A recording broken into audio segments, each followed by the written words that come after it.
வாழ்க வையகம், வாழ்க வையகம், வாழ்க வளமுடன். குரு வாழ்க, குருவே துணை. தியானமே யோகம், யோகமே ஞானம். தமிழ் ஆனந்த யோகம் வாழ்க வளமுடன். தமிழ் ஆனந்த யோகத்தின் இன்றைய சிறப்பு சிந்தனை துளி: உயிர் வேறு மனம் வேறு இல்லை. உயிர் வேறு மனம் வேறு இல்லை. கோடான கோடி துகள்கள் சேர்ந்து ஒன்றாக ஒரு தொடராக கோர்வையாக இயங்கிக் கொண்டு இருக்கிறது. அதை சூக்கும சரீரம் என்று சொல்கிறோம். அந்த சூக்கும சரீரம் உடலில் இயங்கிக் கொண்டிருக்கிற பொழுது ஒவ்வொரு உயிர் துகள்களிலிருந்தும் தற்சுழலால் ஓர் அலை உண்டாகிறது. உயிர் துகள்கள் அத்தனையும் சேர்ந்து அளிக்கும் அந்த அலைப்பெருக்கத்தை உயிர் ஆற்றல் அழுத்தம், பயோ மேக்னட்டிசம் என்று சொல்கிறோம். அந்த அலை அழுத்தம் உடல் ஆற்றலாகவும் மன ஆற்றலாகவும் செயல்படுகின்றது.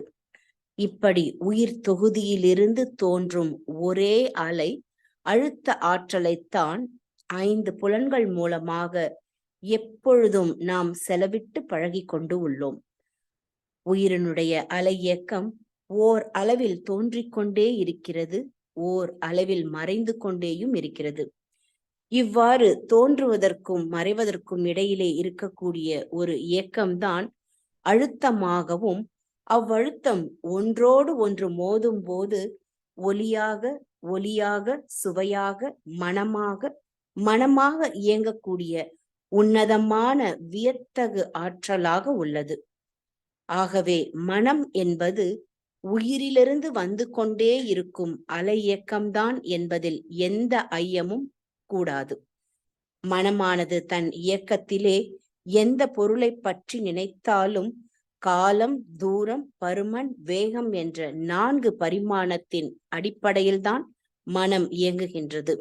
அந்த மனம் புலன் உணர்வு கடந்து நிலையாக நிற்கும் போது இறைநிலையுடன் இணைப்பு பெற கூடிய தகுதி பெற்ற தனித்த மனமாக இயங்குகிறது. அந்த மனம் புலன் உணர்வு கடந்து நிலையாக நிற்கும் போது இறைநிலையுடன் இணைப்பு பெறக்கூடிய தகுதி பெற்ற தனித்த மனமாக இயங்குகிறது. இறைஞான ஆசிரியர் நன்மணி ஐயா அவர்களுக்கு நன்றிகள். வாழ்க வளமுடன் ஐயா.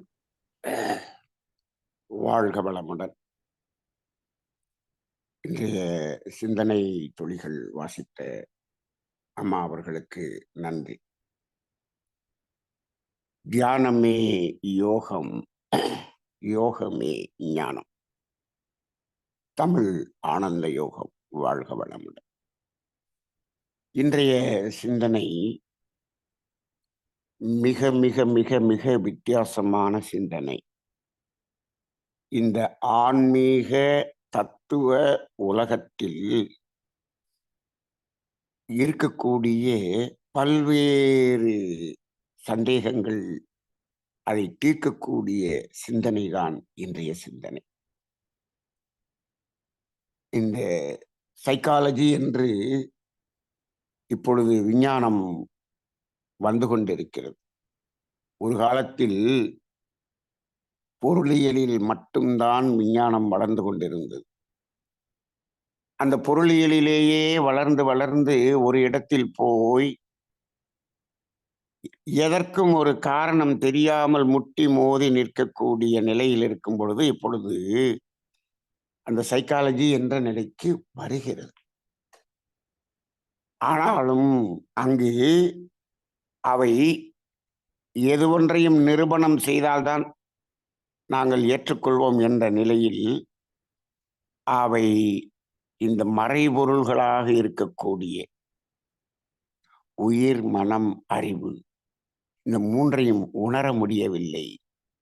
அதனால் ஒவ்வொன்றும் அங்கு போய் நின்று கொண்டு ஒவ்வொரு விஞ்ஞானியும் ஒவ்வொரு மாதிரியாக சொல்லிக் கொண்டிருக்கிறார்கள். அதற்கு தெளிவு வரவில்லை. ஆனால் நமது சித்தர் பெருமக்கள் இதை பல ஆண்டுகாலத்துக்கு முன்னால் இதை நமக்கு விளக்கிச் சென்றிருக்கிறார்கள். ஆனால் அது தெளிவாக விளங்காத நிலையில் இருந்து இப்பொழுது வேதாத்ரி மகரிஷி அவர்கள் அவர்களின் மூலம் விளக்கப்பட்ட இந்த தத்துவத்தின் ஒரு சாரம்தான் இன்றைய சிந்தனையாக இருக்கிறது. உயிர் வேறு, மனம் வேறு அல்ல என்று சொன்னால் அது என்ன அர்த்தத்தை குறிக்கிறது? இரண்டும் ஒன்றே என்று கூறுகிறது. இப்ப இந்த இடத்துல உயிரும் மனமும் ஒன்றே என்று ஒரு தலைப்பை போட்டிருக்கலாம். இரண்டும் ஒன்றே என்று தலைப்பை போட்டிருக்கலாம். இரண்டும் ஒன்றுதான் என்று சொன்னாலே அங்கு இரண்டு என்று இருப்பதாக ஆகிவிடுகிறது. அப்ப அது இரண்டும் ஒன்று என்று சொன்னால் அது துவைதத்தில் இருந்து வரக்கூடியதாக இருக்கிறது. அப்ப இப்போ உயிரும் மனமும் வேறல்ல என்று சொல்லும்போது அங்கு இரண்டு என்ற துவைதம் என்ற நிலை அங்கு இல்லவே இல்லை.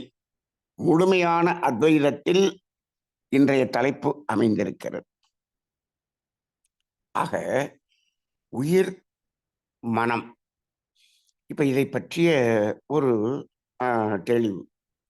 இப்போ கோடான கோடி துகள்கள் சேர்ந்து ஒன்றாக இந்த இடத்துல இப்போ உங்களுக்கு என்ன தோணி இருக்கும்னா, கோடான கோடி உயிர் துகள்கள் என்று அந்த இடத்துல போட்டிருக்கலாமே, கோடான கோடி துகள்கள் அப்படின்னு மட்டும் போட்டிருக்கோமே. இப்போ கோடான கோடி துகள்கள்னு ஏன் அந்த இடத்துல இந்த சிந்தனை கொடுக்கப்பட்டிருக்கிறது என்று சொன்னால், இந்த பிரபஞ்சம் முழுவதும் இருக்கக்கூடியது துகள்கள். முதல் பூதமாகிய விண் எனும் நுண்துகள். அந்த வெளியில் இருக்கக்கூடிய அந்த துகள்கள் தான் உடலுக்குள்ளாகவும் இருக்கிறது. இப்போ இந்த துகள்கள் இணைந்து இயங்கும் போது, அது உடலுக்குள்ளாக இயங்கும் போது அதை உயிர் துகள்கள் என்று பெயர் சொல்லி அழைக்கிறோம். பெயரில் உயிர் துகள்கள் என்று அழைக்கப்படுகிறது. இதே துகள்கள் உடலை விட்டு வெளியேறிவிட்டால் அது விண் துகள்கள். வெளியில் இருக்கக்கூடிய விண் துகள்கள் உடலுக்குள்ளாக வந்துவிட்டால் அது உயிர் துகள்கள். அதனால அந்த இடத்துல பொதுவாக துகள்கள் என்று போடப்பட்டிருக்கிறது. சரி, அவை சுழலும் போது தற்சுழலின் காரணமாக அதிலிருந்து ஒரு அலை உண்டாகி கொண்டே இருக்கிறது. இப்ப அலை உண்டாகிறது என்று போட்டிருக்கோம் இல்லையா, அந்த வார்த்தையை கூட இன்னும் நம்ம என்ன எப்படி உணர்ந்து கொள்ளலாம்னா, உண்டாகி கொண்டே இருக்கிறது. உண்டாகிறது என்பதற்கும் உண்டாகி கொண்டே இருக்கிறதுக்கும் என்ன வித்தியாசம்? ரெண்டும் ஒண்ணுதானே. அப்படின்னா உண்டாகிறது, அது கொஞ்ச நேரம் நின்றுட்டு கூட உண்டாகலாம். ஆனா உண்டாகி கொண்டே இருக்கிறது என்ற வார்த்தையை போடும் பொழுது இடைவிடாது அந்த காந்தம் சனத்துக்கு சனம் அது தோன்றிக்கொண்டே இருக்கிறது என்று நாம் அதை எடுத்துக்கொள்ள வேண்டும். அந்த ஆற்றல் இருக்கிறதே, அந்த ஆற்றல் இந்த சிந்தனையில் ஒரு இடம் மிக மிக மிக முக்கியமான இடமாக இருக்கிறது. அந்த அலை அழுத்தம் உடலாற்றலாகவும் மன ஆற்றலாகவும் செயல்படுகிறது. இந்த இடத்தை ரொம்ப கவனிங்க. உடலாற்றலாகவும் மன ஆற்றலாகவும். இப்ப இதே காந்தம்தான், இந்த காந்தம்தான் பயோமேக்னடிசம். அந்த காந்தம்தான் உடல் ஆற்றலாகவும் மன ஆற்றலாகவும் செயல்படுகிறது. அப்ப உடல் ஆற்றல்ங்கிறது வேற இல்லை, மனம்ங்கிறது வேற இல்லை. ரெண்டும் ஒண்ணுதான், ரெண்டும் ஒரே ஆற்றல் தான். உடல் ஆற்றலா? உடலுக்கு ஆற்றல் இருக்கிறதா என்று கேட்டால், உடல் என்பது உறுப்புகள் சார்ந்தது, அது ஒரு ஜடம். அந்த உடலின் உறுப்புகள் இயங்குகிறது அல்லவா? இயங்குகிறது என்று சொன்னால் எதை வைத்து இயங்குகிறது என்று சொன்னால் இந்த உயிர் ஆற்றல் தான் அதை இயக்குகிறது. அப்ப இந்த உயிர் ஆற்றல் உடலின் உறுப்புகளை இயக்கும் போது அதற்கு என்ன பெயர் சொல்கிறோம்? உடலாற்றல் என்று சொல்லுகிறோம். இப்போ அது அதே ஆற்றல், அந்த உடல் ஆற்றல் என்னவா இயங்குகிறது? மனமாகவும் இயங்குகிறது. அதே ஆற்றல் தான் மனமாகவும் இயங்குகிறது. அப்ப உயிரின் படர்க்கை நிலையே மனம் அப்படின்னு மகரிஷி சொல்லிடுறார். அப்ப உயிர் என்று ஒன்று இருந்தால் அங்கு மனம் என்று ஒன்று இருந்தே தீரும். அப்ப உயிரும் மனமும் வேறு இல்லை. இப்பொழுது ஒருவர் மரணித்து விட்டார், உடலிலிருந்து உயிர் பிரிந்து விட்டது என்று சொல்லுகிறோம். சரி, உயிர் வெளியிலே வந்து விட்டது, மனம் எப்பொழுது வெளியே வர இருக்கிறது? அதுவும் வந்து விட்டதா, அது இன்னும் உள்ளேதான் இருக்கிறதா என்று ஒருவர் கேள்வி கேட்டால் யாராவது ஏதாவது பதில் சொல்கிறார்களா? சொல்லவே இல்லை. அப்படி ஒரு கேள்வியே எழவில்லை. இப்ப இது ரெண்டும் வேறு வேறு என்று சொல்பவர்கள் அந்த கேள்வியை கேட்கணும். மனம் எப்பொழுது வெளியே வந்தது? இதை கேட்டா என்ன சொல்லுவாங்க? அது உயிர் கூடயே வந்துருச்சுப்பா. கூடயே வந்துருச்சா? அந்த உயிர் வெளியில வந்துருச்சுன்னு சொன்னா அங்கு உயிர் ஆற்றல் இல்லை. அப்ப அங்க மனம் என்று ஒன்று இல்லை. அப்ப உயிர் வெளியில வந்துருச்சுன்னா அங்க மனம் இல்லை. அப்படிதான் புரிந்து கொள்ள வேண்டும்.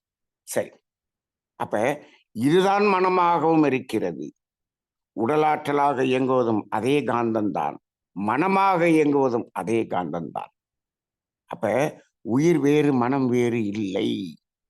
உயிர்தான் அதனுடைய அலை இயக்கத்தில் மனமாக இயங்குகிறது என்பதை நாம் இங்கு உணர்ந்து கொள்ளலாம். இதில் நிறைய கருத்து வேறுபாடுகள் இருக்கிறது இந்த சமுதாயத்திலே.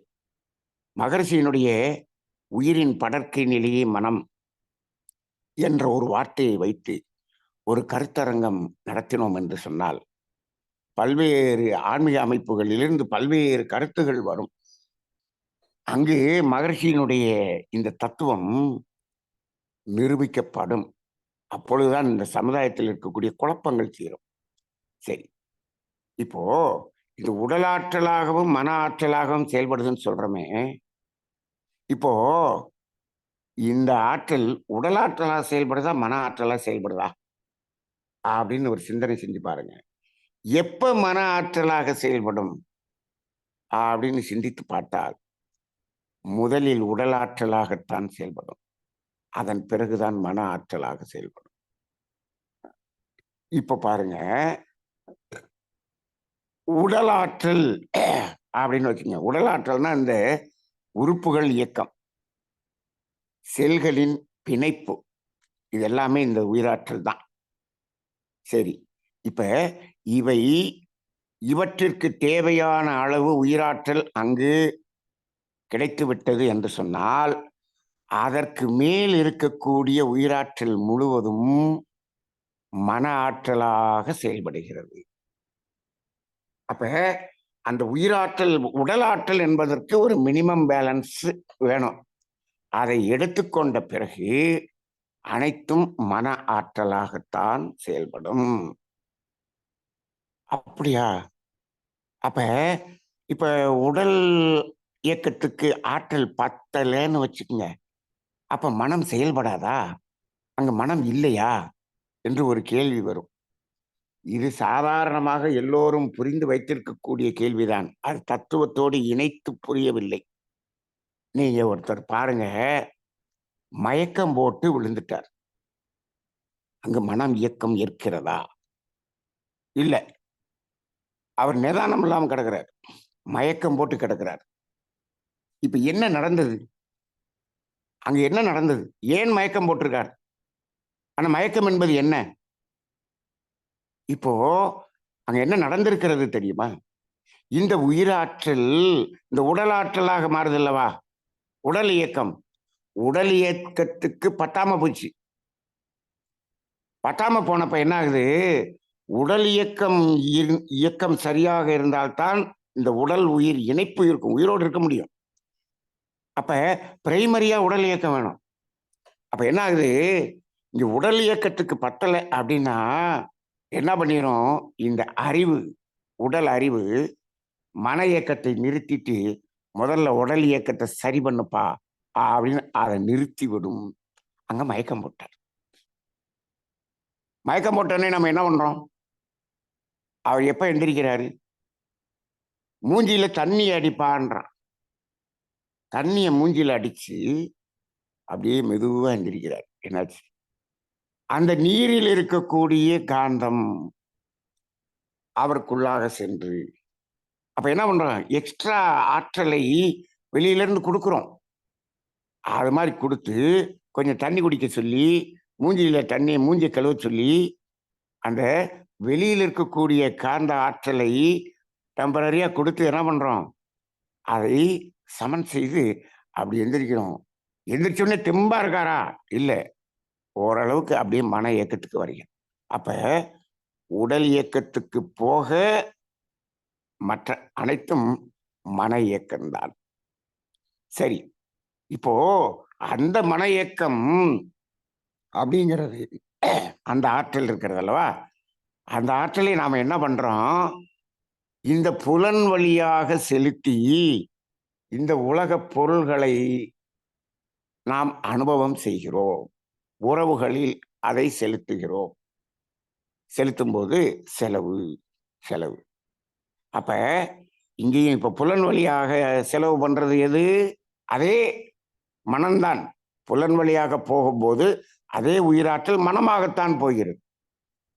அப்ப அந்த இதுல கண் வழியாக போகும்போது பார்வையாக போகிறது, காது வழியாக போகும்போது கேட்பதாக போகிறது, நாக்கில் சுவைப்பதாக போகிறது, மூக்கில் வாசனையாக போகிறது. இப்படி 5 புலன்களின் வழியாகவும் அழுத்தம், ஒளி சுவை மனமாக போகிறது. இப்போ இந்த இதுவும் மனம்தானே, மனம்தானே, ஆம், இதுவும் மனம்தான். அழுத்தம், ஒளி சுவை மனம் என்று உணர்வதும் மனம்தான். எது மனம், அதே உயிராற்றல் தான் மனமாக இருக்கிறது. அப்ப இந்த இடத்துல நம்ம உடல் இயக்கத்துக்கு கொடுத்துட்டு மிச்சத்தை தான் இந்த புலன் வழியா செலவு பண்ணணும். இதுல புலன் வழியா அதிகமா எப்ப செலவு பண்ணிட்டோமோ அப்பொழுது மனிதனுக்கு ஏற்படுவது நோய், இங்கு தோன்றுவதுதான் நோய். அதனாலதான் நீங்க புலன் இயக்கத்தை நிறுத்திவிட்டு உடல் இயக்கத்துக்கு எந்த சிரமமும் கொடுக்காமல் நீங்கள் அமைதியாக இருந்தீர்கள் என்று சொன்னால் உடலில் இருக்கக்கூடிய அத்தனை நோய்களும் குணமாகிவிடும். இந்த உடலையே குணப்படுத்தி விடும், இந்த உயிராற்றலே குணப்படுத்தி விடும். இது ஒரு பெரிய அற்புதமான ஒரு இயற்கையின் படைப்பு. இது இன்னும் விஞ்ஞானம் கண்டுபிடிக்காது. கண்டுபிடிச்சாலும் அதை வெளியிலே விடாது. ஏனென்று சொன்னால் அதை வெளியிலே விட்டு விட்டோம் என்று சொன்னால் அத்தனை மருந்து கம்பெனிகளும் மூட வேண்டியிருக்கும், ஆஸ்பத்திரிகளை மூட வேண்டியிருக்கும். சார், எல்லா மருந்து கம்பெனியும் மூடி, எல்லா ஆஸ்பத்திரியும் மூடி, எல்லாரும் ஆரோக்கியமா இருந்தா நல்லது தானே. நல்லது இந்த உலகத்துக்கு பிடிக்காது, நல்லது சொன்னாலும் பிடிக்காது. அப்படி இருக்கக்கூடிய உலகம், இதைத்தான் கலியுகம் என்று சொல்லுகிறாரு. நாம் கூட இப்ப இதையெல்லாம் பத்தி பேசிட்டு இருக்கோம். இது பிடிக்குமா, பிடிக்காது. 200 பேருக்கு பிடிக்கும், 500 பேருக்கு பிடிக்கும், நிறைய பேருக்கு பிடிக்காது. ஏன், மயக்கத்தில் இருக்கக்கூடிய சமுதாயம். சரி, இப்போ இந்த இடத்துல பாருங்க, இப்போ புலன் வழியாக போகுது இல்லையா, இது புலன் வழியா போறதை நிறுத்திடுறோம், புலன் அனுபவங்களின் வழியாக போறதையும் நிறுத்திடுறோம். நிறுத்தின பிறகு இப்ப உடல் இயக்கத்துக்கு வேண்டிய உயிராற்றல் போயிடுச்சு. இப்ப மன இயக்கத்துக்கு நிறைய இருக்கு, ஆனால் மனதை இயக்கவில்லை. புலன் வழியாகவும் புலன் அனுபவத்தின் வழியாகவும் இயக்கவில்லை. இப்ப நம்ம என்ன பண்றோம், அதில் இயக்காம இருக்கணும்னா என்ன பண்றோம், நம்முள்ளாக இருக்கக்கூடிய மையத்திற்குள் நாம் ஒடுங்குகிறோம், மனதை ஒடுக்குகிறோம். அப்ப என்ன ஆகும், மையத்தில் இருக்கக்கூடியது அறிவாகிய தெய்வம், அங்கு ஒடுங்கி நிற்கிறோம். அப்ப அந்த மையத்தில் இருக்கக்கூடிய இறைநிலை, அந்த இடத்துல போய் நம்ம நிக்கிறோமே, இதுக்கு மன ஆற்றல் எவ்வளவு தேவைப்படும்? நீங்க புலன் வழியா போகும்போது நிறைய தேவைப்படுது, இங்க போகும்போது எவ்வளவு தேவைப்படும்? மிக மிக மிக குறைவாக தேவைப்படும். அப்ப என்ன ஆகுது, உடல் இயக்கத்துக்கு 100% கிடைச்சிருச்சு. அதுக்கு மேல எக்ஸஸ் மன இயக்கத்துக்கான ஆற்றல் நிறைய இருக்கு. அதை நம்ம புலன் வழியாகவும் உடல, புலன் அனுபவத்தின் வழியாகவும் உடல, மையத்தில் ஒடுங்கி நிற்கிறோம். அங்கதான் தியானத்தின் உச்ச நிலையில் நிற்கிறோம். அப்ப என்ன ஆகுது?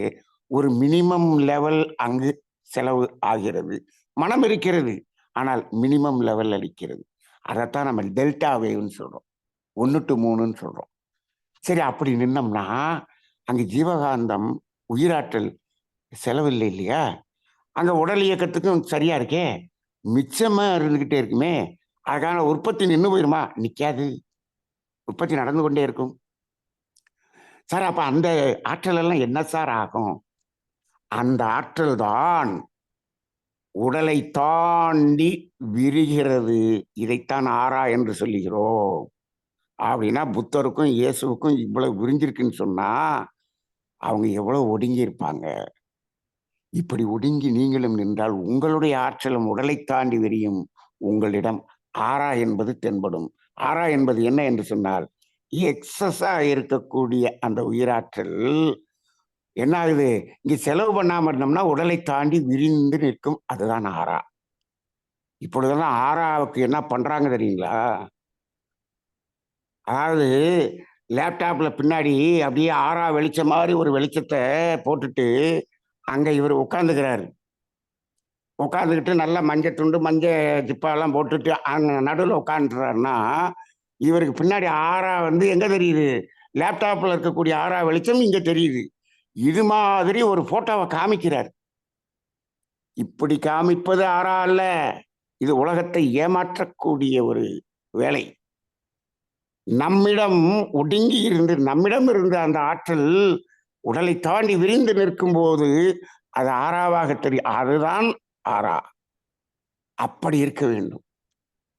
மகான்களுடைய படத்தை போடும்போது அதுக்கு ஆறா படத்தை போட்டாங்க அவங்க. அவங்களை நேரா பார்த்தா அது தெரியும். இப்படிதான் தெரிஞ்சுன்னு அவங்க படத்தை போட்டாங்க. இப்ப அதை ஒரு உண்மையான மனிதன் இப்படி உட்கார்ந்துட்டு லேப்டாப்புக்கு பின்னாடி ஆறாவை போட்டுட்டு அந்த படத்தை காண்பித்துக் கொண்டு வீடியோ பேசிக்கொண்டு இருக்கக்கூடியதை பார்க்கிறோமே. எப்படியான சாமர்த்தியம் மனிதனுக்கு வந்து விட்டது என்று பாருங்கள். ஆக இங்கு நாம் ஒடுங்கும் போது அந்த மிச்சம் இருக்கிறது ஆறாவாக விரி. இப்ப அந்த ஆறாங்கிறது எது? மனம்தான். அதுவும் மனம்தான். ஆக உயிர், உயிராற்றல், மனம், அது புலன் வழியாக இயங்கும் போது அழுத்தம், ஒளி, ஒளி, சுவை, மனம் அதுல வெளியே வந்துச்சுன்னா தனித்த மனம். அந்த தனித்த மனம் என்பது இறை உணர்வு பெறக்கூடியது. அங்கு அந்த இறை உணர்வு பெறுவதற்கு எவ்வளவு ஆற்றல் தேவைப்படும்? மினிமம் லெவல் ஆற்றல் இருந்தால் போதும். அந்த லெவல்ல நீங்க உணர்ந்து கொண்டிருந்தீர்கள் என்று சொன்னால் மீதம் முழுவதும் ஆறாவாக விரிந்து கொண்டிருக்கும். இப்போ அப்பொழுதுதான் அவர் மகான் என்ற நிலையில் இருக்கிறார். இப்பொழுது இன்றைய சிந்தனைக்குரிய விளக்கத்தை மிக மிக மிக சுருக்கமாக இப்பொழுது நாம் விளக்கம் சொல்லி இருக்கிறோம். இதனுடைய முழு விளக்கத்தையும் சொல்ல வேண்டும் என்று சொன்னால் ஒரு 3 நாள் வகுப்பு இருந்தால்தான் இதை முழுமையாக சொல்ல முடியும்.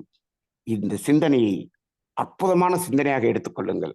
இதை ஆன்மீகம் எங்கெங்கெல்லாம் இருக்குதோ அங்க எல்லாம் இதை அனுப்புங்கள், பரப்புங்கள். அவர்கள் எந்த கேள்வி கேட்டாலும் அதற்கு நாம் பதில் சொல்ல தயாராக இருக்கிறோம். அருட்தந்தை அவர்கள் அந்த அளவுக்கு நம்மை இதில் தயார் செய்து வைத்திருக்கிறார்கள்.